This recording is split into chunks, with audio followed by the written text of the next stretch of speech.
All right. If you actually want to figure out how to be successful with Google Ads and not be stuck where you are every time you increase spend, ROAS tanks, ROAS doesn't perform as you would want it to, this is the video for you.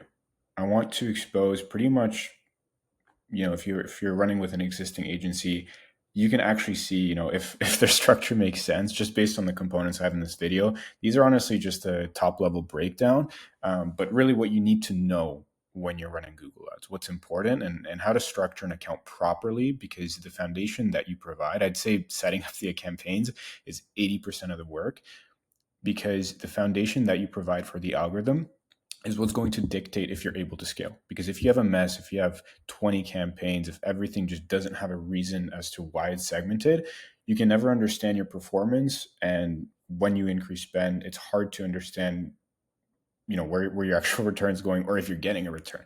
So before I dive into the actual kind of breakdown, just wanted to show some screenshots so you understand, I know what I'm talking about. This is an account approximately just over 10K spend, 7x ROAS, feed only performance max campaign, which I'm going to talk about. Brand is excluded here. Brand is excluded in search as well.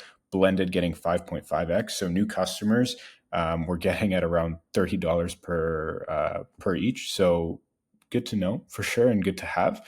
And then another example that I have here is, this is a lingerie brand. That one was a collectibles one. This is a lingerie brand.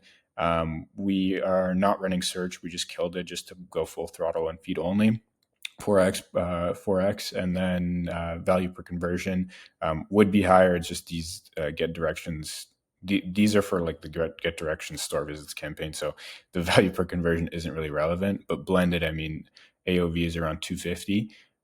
So for them, 4x is definitely profitable. They have decent margin as well. But just to show that this structure actually works, super, super simple, because on the reversal, you could have 20 campaigns here and not understand what's going on. So I wanted to dive into really how you set this up for your own account. And also, like I said, to validate if your agency is actually doing a good job. Before we go into that, I wanted to actually just preface a few caveats. So this only works if, number one, you have conversion tracking set up correctly.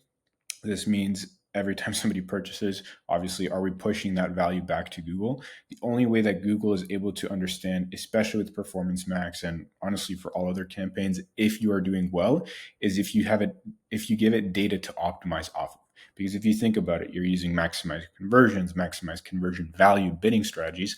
How does it know who to go after if you're not giving it clear insight on, these are the people purchasing, these are the people inquiring, if that's a relevant conversion for you too? But bottom line, purchases. So if that's not correct, you're probably not ready for this yet. But again, there's tons of guides online. I have some guides from before on how you set up conversion tracking. If you're a Shopify brand, there's a Google and YouTube app. You can just connect to that with Google Analytics. They automatically create a purchase conversion. You connect it to Google Ads. You can import, super, super simple. I can make another video if needed on that, but don't want to spend too much time there. The next point I have is your product is validated. What I mean by that, you already have consistent sales through other channels. Google Ads is typically an amplifier, in the sense that if you're a fresh store, you have no conversions, you haven't done any kind of testing with your products, you don't have any organic demand, it's unlikely you're going to see success with Google Ads. It can work. I'm just saying it's unlikely. And the way that I've seen this is most predictable. And in those examples that I have, these brands both had great organic, search and social presence. They actually didn't run ads before, which is, not typical. Usually I'll see brands running meta ads and then they cap out on meta. They're not able to be successful there. And that's where they jump to Google, and you see instant success because you've generated all of that demand. Other times, Amazon, you have a few keywords that are just killing it there. You want to replicate on Google. If you have the same shipping policy or can beat it on Google compared to Amazon, that's huge. And you can highlight that, in your shopping ads just through the settings. You highlight that through, setting it up in Merchant Center. Again, not what I'm going to go into, but these, again, just are caveats. And the third thing that I want to mention here is you're not emotional and you're not impulsive. You cannot panic because after 3 days, like I said here, you spent $400 and got 2 sales. The algorithm optimizes on a 7, 14, 30-day period. And that's what you see with the bidding strategies, because that's how it understands and it can forecast, for the next periods, how many conversions you're going to get or project to get. So if you're flipping budgets, if you're flipping off campaigns every few days, it's not going to work. You shouldn't do this. you need to be patient and you need to listen to the data. And you also have to be quick to the act. That's a reversal, quick to act in the sense if a campaign's not performing well in 14, 30 days, better to just kill it, typically speaking, rather than just focus on optimizing, because you're starting with a selective budget here of the examples I gave around 10K per month. You can go a little bit lower than that too. But that's typically what you're going to need to keep in mind and have in place before setting this up. All right, so let's dive into the actual structure. Very, very simple. Again, broke this down in a super simple process. There's other campaigns you can add, but let's talk about these four. The number one campaign I have here is the feed only Performance Max campaign. If you haven't heard of this before, you're basically just bugging out Performance Max by not giving it any assets. So when you create a campaign asset group, you don't give it any assets and you just categorize by listing groups. So your product specifically, there's a section there. So again, I'm not going to dive into how to set this up, but the actual campaign, what it is here, that's exactly what you see here and here. They're getting the bulk of the budget. They're spending the most. The key components of this campaign that I want to mention is number one, your brand is excluded, because what's going to happen, especially with Performance Max, you might have heard it's a bottom of funnel type of campaign. But if your brand is not excluded, it's going to go after the lowest hanging fruit. Lowest hanging fruit being your branded traffic, right? Because these people already know about you. It's easy for Google to optimize for conversions or hit your ROAS target. So then what happens is you're going to think, hey, I'm getting a great return. Let me just keep scaling this. But then you look at your Shopify backend, and then you look at your bank account, but your actual money overall has not changed. You have not gained in revenue. So just what Google's reporting. So that's the key, right? Like the focus with these campaigns is non-branded, actually getting new customers for your business as best as we can, because we can look at the search terms now as well. But this is off the bat, your brand should be excluded. If you go into your campaign right now, your Performance Max campaigns or campaign, and you look at search terms, you can create a filter by search term branded traffic, or not branded traffic, sorry, but I meant like your branded keyword. So if your branded keyword is like my name, Daniel, and you put in your brand there and you see a ton of conversions, a lot of spend going there, and just look at average CPC too, filter by that column as well. If you see that in your campaign, you can even pause this video and go do that. That is something wrong that your agency is doing, and you definitely want to bring up, to have brand excluded. It's literally a 2-minute fix. There's like a brand exclusion in settings. And then also I would add it as a negative keyword on broad match just to be safe. So that way, you're foolproof in Google telling it like you cannot serve for my brand. So that's something to keep in mind. In terms of the actual campaign structure, I don't like to have 10, 15, 20 asset groups. That is not the method. The method is having one asset group, in my opinion, as we are right now, for this type of budget. You have one asset group, you have 3 to 5 product categories, and this works especially well if you don't have good assets. If you don't have images, videos, you probably don't want to be running a full build Performance Max campaign where it has the opportunity to serve on YouTube, display, all the other placements that Google has, Gmail, Discovery, whatever be it. You just want to focus it on shopping. It might do a little bit of remarketing. If you go to the channel performance, you might see it spending a little bit on display as well. That's like dynamic remarketing. It's good. It's just showing people products, showing people that have intent basically aligned with your audiences, your search themes. It's showing them those products when they're browsing on websites. So that's fine too. But typically 95% of spend is going to go to the shopping network, which is perfect. It's exactly what we want. And what you're doing here is you're just segmenting by a few of the key best-selling products or product categories that you have. This really, really depends on the number of SKUs you have. If we're taking the examples I have here on the right, where you have both of these, I think, have approximately 1,500 SKUs each, give or take. The best approach here, I segmented by certain brands that this company resells, so collectible brands that they resell. And then for this one, it was certain lingerie brands that they have. And they're like, okay, these are my bang, bang, bang. These are my best few ones. Let's target those. And then from there, it's very easy to test, right? Because you're giving the algorithm opportunity. You're telling it, these are my best sellers.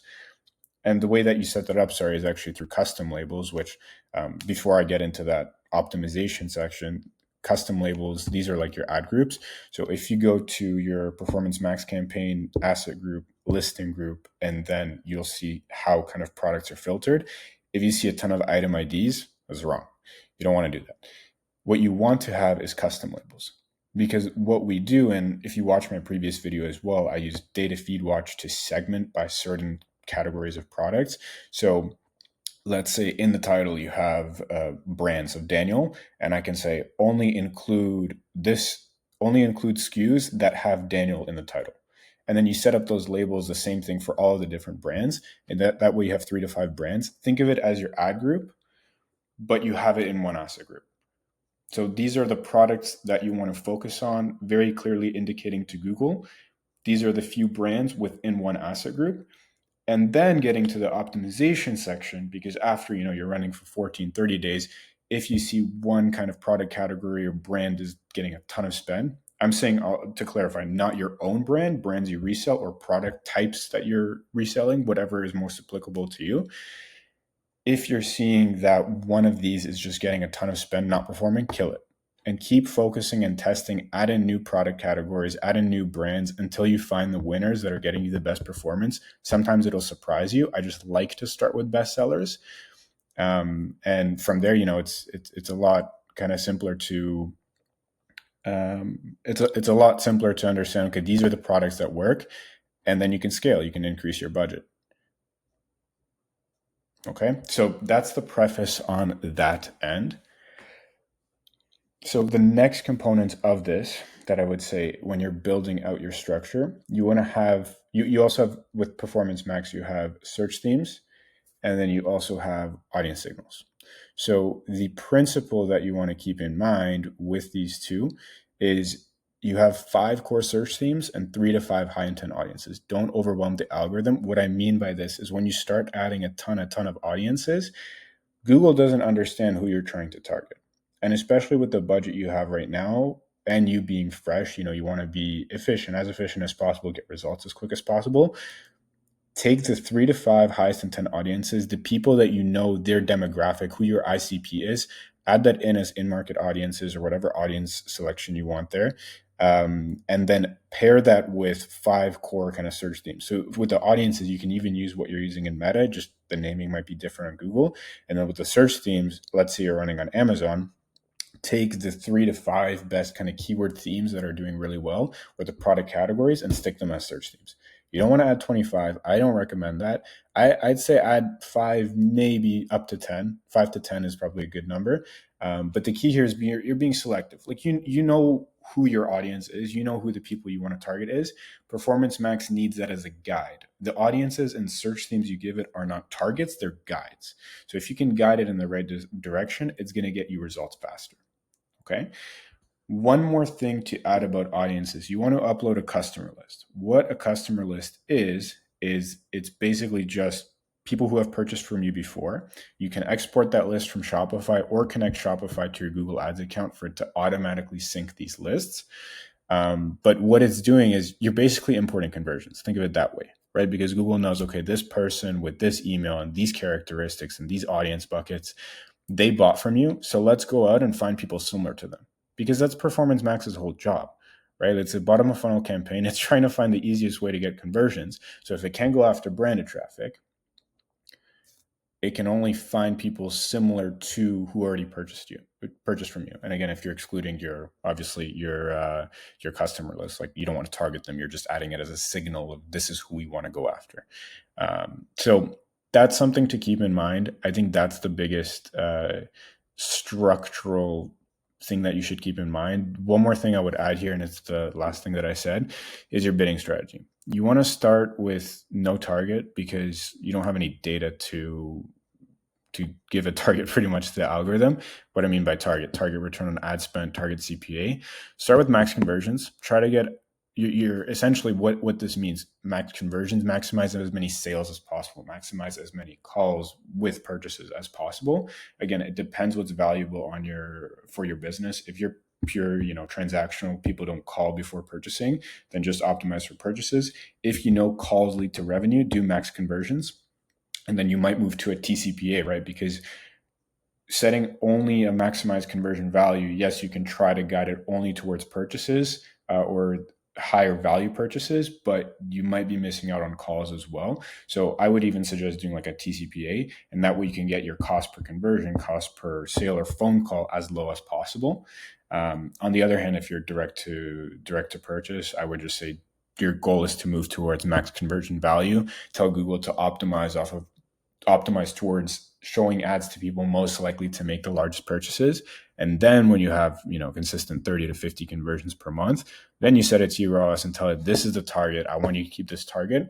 And you can start to increase budget, because you can start to double budget and say, hey, I want to keep this same target, try to achieve it. If it drops a little bit, maybe you need to adjust spend or so, that be it. But again, topic for another day, because really this is structurally how you get set up properly.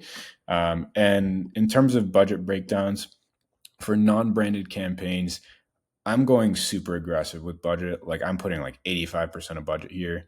Yeah, 85. And then another 15, 10 going to branded, 5 going to remarketing. So this is really focused on getting new customers. If that's your goal, and again, you don't want to just remarket existing traffic, because if you don't exclude brand here and here, you are just going to be showing ads to people who already know about you and not basically burning money on Google.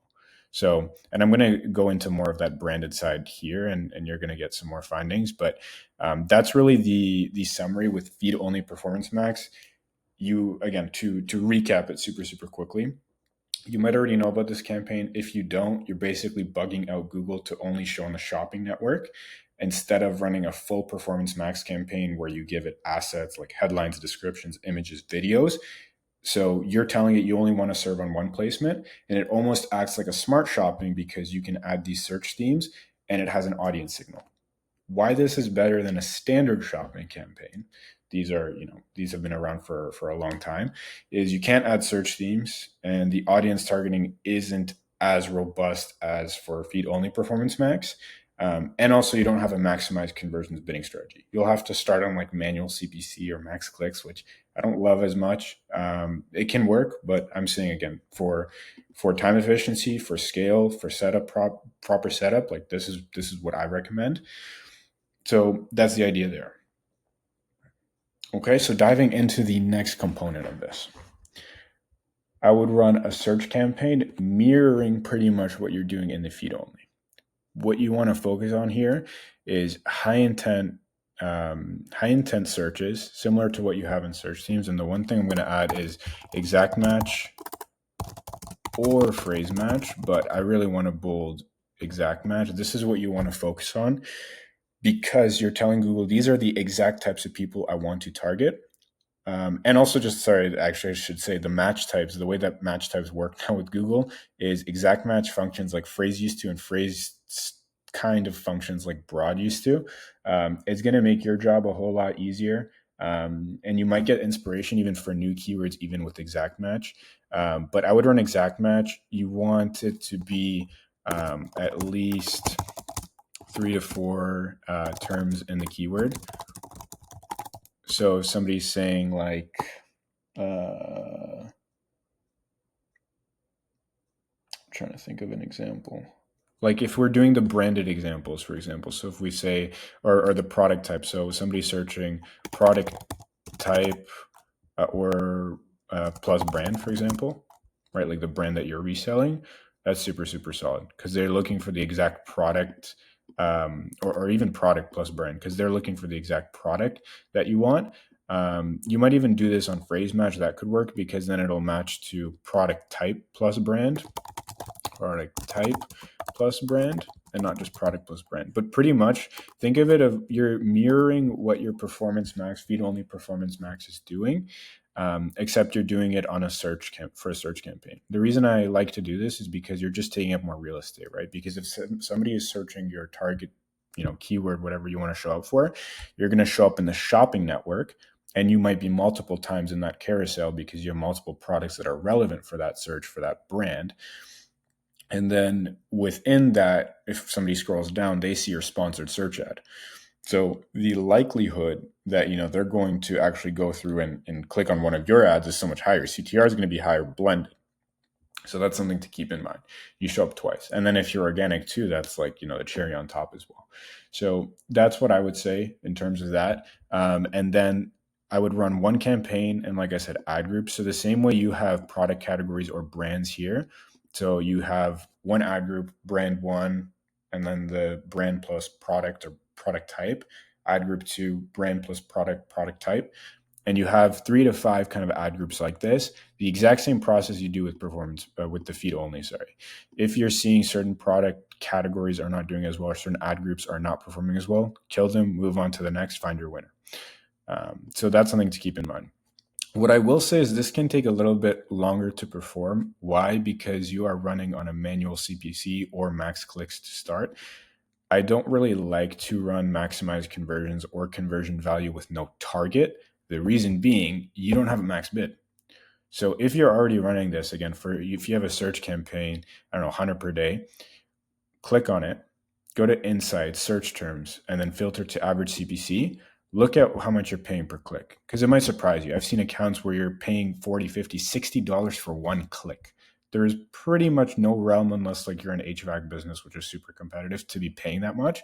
So this is why I like to start with setting up a max bid, understanding this is typically in the market of, or not even that, this is to consolidate traffic. This is to get traffic to your site and maximize the right types of searches. Because again, if your search terms are dialed in, you add obviously negative keywords for what isn't relevant. Eventually, you're going to get sales, right? Because these are relevant searches. And then once you consistently have sales, 15, 30, move towards a TCPA. And that's where I said it's called the portfolio bid strategy. If you go to tools, shared library, and then budgets and bidding, this is off the top of my head. I think the naming of those settings are right, but that's going to be on the left-hand side. You can click that plus button, and then you can set up maximize conversions or maximize conversion value bid strategy. And then you can add a target. And when you add a target, you can add there's like an advanced options and bid. So it's actually kind of annoying to get to it. Google hides it. And something I've learned is that if Google is hiding something, it's probably something you want to do. So anyway, aside from that, but I would definitely set up a portfolio bidding strategy, set your max bid. The way that I set this is you can even go to Keyword Planner, type in those kind of keywords that you want to show up for. Look at the low top of page low and high, and then I would kind of average out like in the middle. You want to be a little bit more aggressive than you want to be restrictive, right? Because you're trying to consolidate traffic. And then I can dive into, in a separate video how you kind of adjust your bidding. But again, for the simplest way that I can say it, you start on manual CPC or max clicks, you set like a $2-3 bid because you want to be aggressive. You consolidate the right type of traffic, make sure you add negative keywords for those terms that are not relevant to obviously your business or who you want to target. Once you're getting conversions consistently, you want to move towards a TCPA or TROAS. And obviously, with a max bid, so that Google doesn't go out of control to achieve your ROAS target and, pay $50 per click where it really doesn't need to. Because, kind of relatively speaking, the most a click should cost you. Yeah, and like I covered, if it doesn't perform well, that's where you add in new product categories. Same way I said for Performance Max, you find winners and then you scale. So this is really the preface, and then the one thing I would say too, add your branded terms as NKWs, so negative keywords, on broad match as well. So if your name like if your brand is like Daniel, add Daniel on broad match, because if you want to add it on exact match, it's only going to exclude when somebody just searches Daniel, but like not Daniel like .com without the dot. Let's say like they put in the search mistyped, or like Daniel product type. You don't really want your own, or not even product type, sorry, but if somebody's searching for your own brand, so like your own company, you don't want to show up for that. That's really what I meant. And then I said 30% of budget. If you're just over time not seeing any success with search, just go full throttle on feed only. I would say like where your budget's at, unless you're spending like, over 20, 30, 40K a month. Obviously that's where like you want to layer in more campaigns. But like if you're just starting out, or like your account's pretty much broken right now and you're not getting the results you want, to rebuild, to reset up, this is what you want to do. Again, there's different stages obviously at Google Ads. I'm really trying to help those people that are just kind of trying to rebuild, get a good foundation going so that they can scale. So that's what I would say there. say 85% of budget is gone already, right? And I think the eye opener here is this is all non-branded. Like, you know what you're paying for. You add negative keywords for what's not relevant. Add that for Performance Max campaign too, because I should have mentioned, but your negative keywords are pretty much your targeting, right? Because without negative keywords, you just let PMax run wild and it can really target who it wants to. But you need to guide it in the direction of like, these are the exact kind of searches I want to show up for. With the shopping network in general, you consolidate so many impressions and clicks. So it's important, I'd say, like every few days. Depends on your timing, but like I would honestly early days go and every day look at yesterday and just add in negative keywords until the traffic is, relatively speaking, clean. The goal really should be like sub 10% is irrelevant traffic. Like, you really don't want to be paying for that at all. But again, it takes time to optimize that and get to that point. So that's something to keep in mind for sure. Trying to think if there's anything else. Yeah, I think structurally that's fine. So for search and feed only, that's what I would keep in mind. Okay, now getting to a simpler standpoint. So we've excluded branded traffic from the shopping search network. What I would recommend is have this branded traffic going somewhere. That's why you have a branded search campaign. The intent or the goal with this, capture branded searches. I could have wrote low budget, but it's 10% of budget, super, super low. What you're making sure with this is you might have competitors already bidding on you on Google. So they, in their ad account, they have a competitor campaign, and then they have your brand name typed in. Okay, so what's going to happen is if you're not running Google ads, all that shows up is your organic search result, but then you see a paid sponsored listing above you. This is the worst case because you already spent all that money or time to acquire that customer, but now they're just going to go somewhere else because they might have a better offer in the ad copy, for example, better promo. They have better USPs or they present it that way. So your job here is retain your branded search impression share, the market share that you take for your own branded searches, and make sure you show up above competitors. You can't really get them to stop running the ads unless there's like a trademark in it or something, or they have your brand name mentioned. Then you could dispute it a little bit or open a ticket. But the easiest fix, run a branded search campaign. You're going to have to spend a lot less per click than a competitor would on your own brand, because you understand, obviously, quality score, right? Like, Google knows it's your own brand, so your quality score is going to be way higher than that of a competitor. But yeah, I'd be running Fraser exact match only here, which I can mention. And then the other thing is no smart bidding.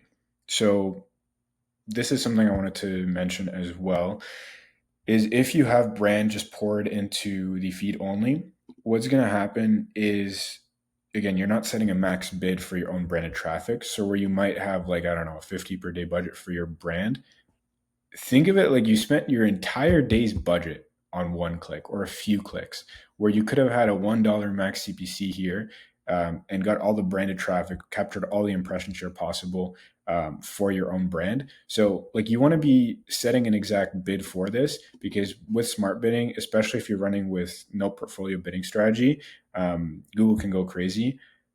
The reason why I wouldn't even run a portfolio bidding strategy for branded search is because, again, these people are already ready to purchase from you. Like, they know about you. If they're not, they're very close to doing so. Like, this is bottom of the barrel, bottom funnel. So I would just rather set a manual CPC. Your ROAS will still be high. I don't have the bidding strategy screenshot, but these are both on manual CPC.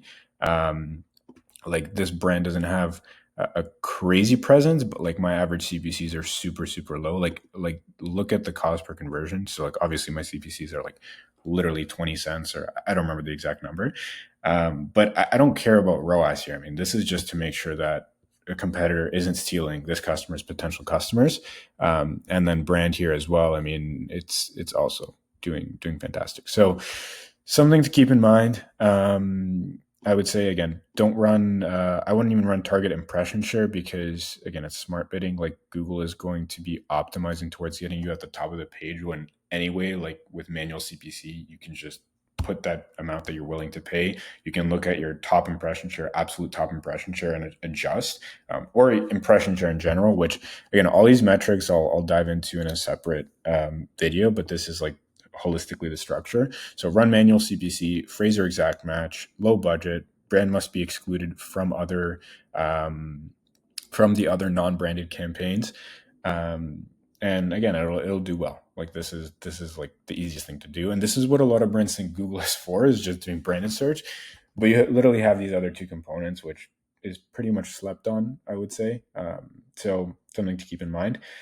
And then the last thing that I would do, another kind of low hanging fruit, this is going to get a high ROAS, is people aren't going to convert not always, but it depends on your price point of products. If it's in the several hundreds or thousands of dollars, then people are going to take multiple engagements to show up.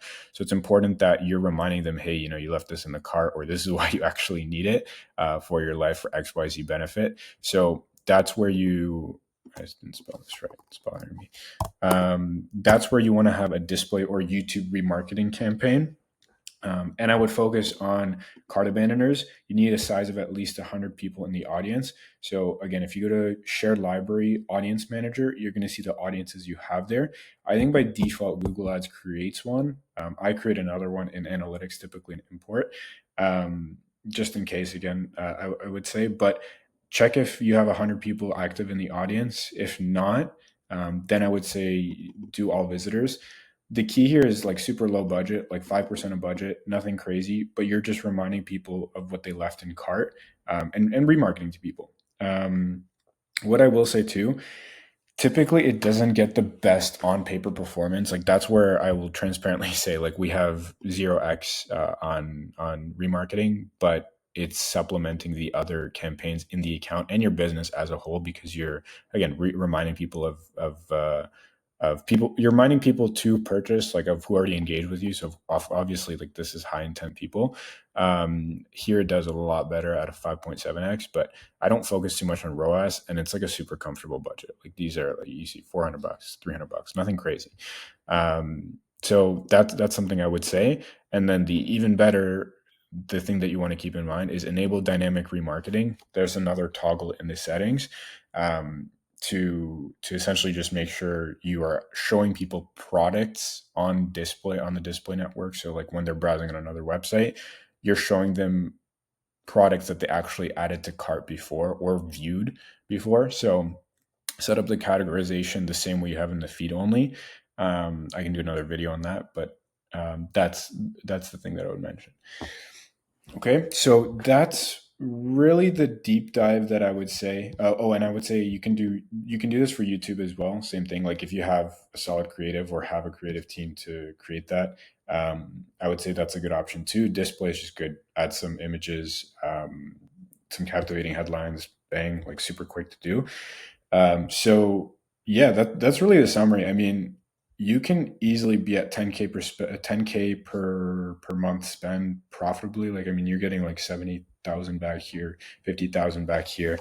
So like you can get to this point with the structure. And you could write it up, like, until you start to see, products are getting several thousands in spend, or product categories are getting several thousands in spend, but Google is kind of not aligned them to perform. That's the only time I would like have a second performance max or feed only. And I would say feed only X brand, right? Because you want to give it its own budget. You can't edit the budget on the ad group or asset group level. But the main thing here is you're keeping everything as simple as possible, right? Like you're making it crystal clear for Google. This is where I want to spend the most. These are the audiences. These are the searches, the search themes, the search terms, the keywords that I want to target. Every campaign plays a fundamental role here. There's nothing wasted. There's nothing that is running for no reason. And the way that you're testing consistently is just adding new product types or new products, whether it be through the ad groups and keywords in search or through custom labels in the feed only performance max. The other tests that you could do, obviously, like, this goes to show, and I should have mentioned, like, you need an optimized shopping feed. If you haven't seen my previous video, go watch it, because I talk about in the platform what you can do. There's two videos in the platform what you can do, and then before that I did using Data Feed Watch to set up those custom labels that I talked about, so how you can actually categorize this properly. So that's what I would mention for sure. But yeah, if you have any questions, happy to go back and forth in the comments. Hope you found this useful. I'll see you in the next one.